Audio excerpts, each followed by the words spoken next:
Many people do not understand why these women were silent about this sexual abuse for so long. The reason is that the South can be an intimidating place. Our democracy is very prone to corruption.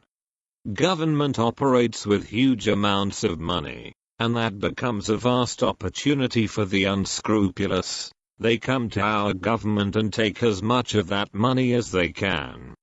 Since most people ignore the political arena, only corrupt individuals have financial incentives to participate. Politics becomes a watering hole for these people. There they collaborate and turn into strong, well-organized clans, who then take all governmental positions for themselves. This creates a fox watching the henhouse situation.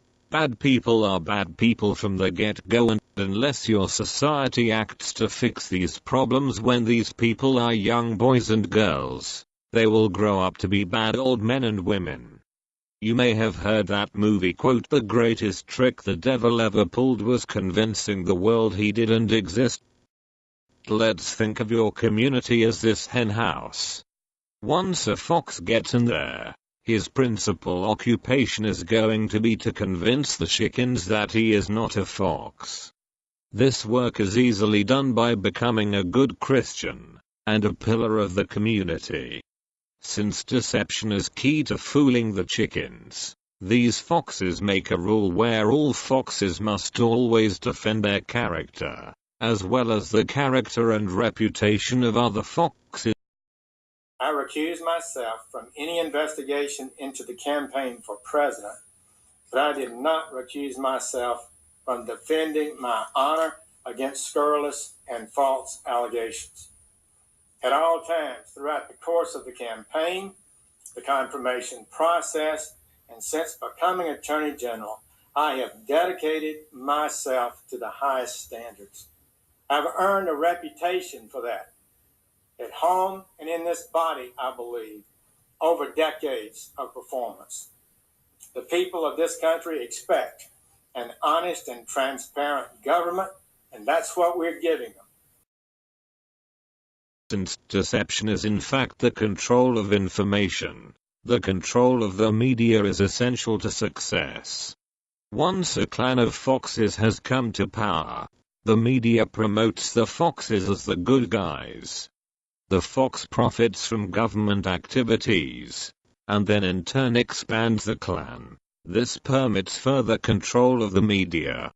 This feedback loop strengthens the clan to the point where only people that have no concern for the good of others are permitted to be foxes.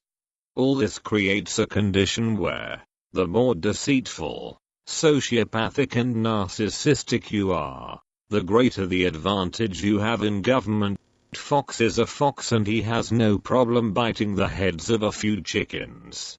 But there are a heck of a lot of chickens. So he really would rather not have himself a big chicken uprising. The most important tool of repression is the restriction and manipulation of information. Since before and after Moses, history has been driven by a servant class of chickens attempting to escape from a tyrant. In India they were able to convince their society that they were born into special classes. They made that a religion and offended it.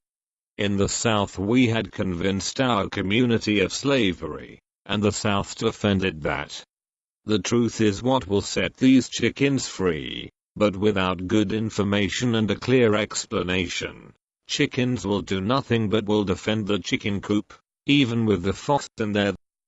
The lion and the lamb is a similar biblical story to my chicken story.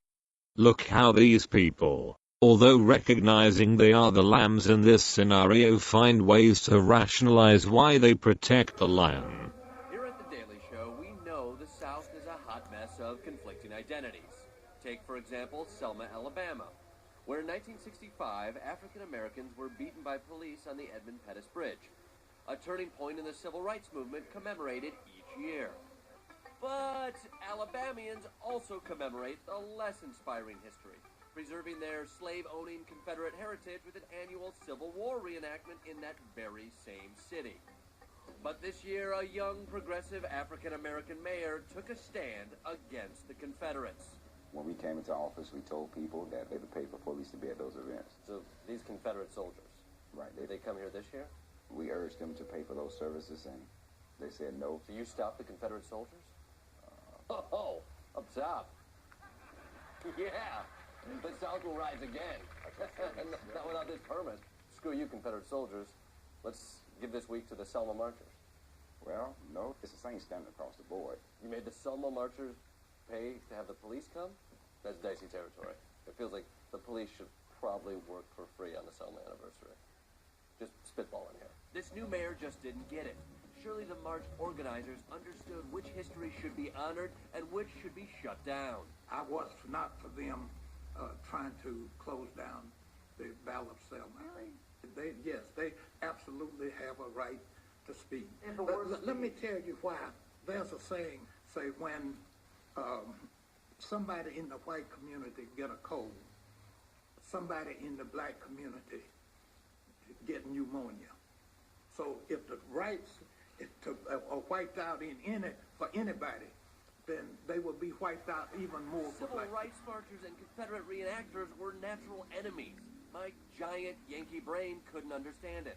We just as shocked as you are. It's a weird combo. Well, I guess it's part of that beloved community that Dr. King talked about, that when the lion can lay down with the sheep. What did Martin Luther King say? Wait, he talked about the beloved community, when the lion can lay down with the sheep. We're talking about why? in regards to the sheep that have to fear being destroyed by the lion. You're talking specifically about Confederate soldiers, Right. Selma marchers. I had learned a lesson here. Alabama was an upside-down place where lions laid with sheep, and civil rights marchers supported Confederates. I, for one, found their tolerance completely intolerable. See you later, Alabama. I'm heading back to civilization.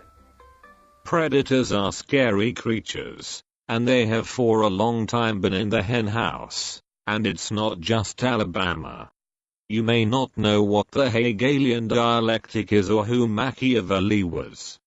Basically, it is the idea that to effectively rule a community you play both sides of the game. You build a clan that defends its reputation, and that clan plays on both sides of the fence. Now look at this fine Christian, and I am most certain a pillar of his society. He wonders why these women kept quiet till now.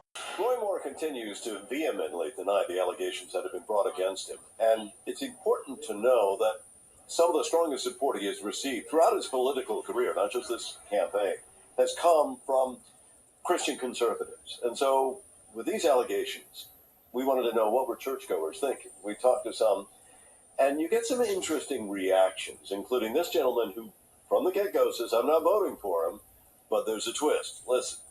Roy Moore's my friend. I'm a Democrat. I'm not going to vote for him because I'm a Democrat. But I've known him a long, long time. The thing that bothers me about those charges is that he's been in public life, run for many offices, and as many times as this happened, no one's ever said anything on that. Now, I feel sorry for those women, for they should be scared. And for all those that might ask why they said nothing till now. Well, when you are surrounded by chickens that are in cahoots with those foxes, you keep your mouth shut. Till you just can't take it anymore.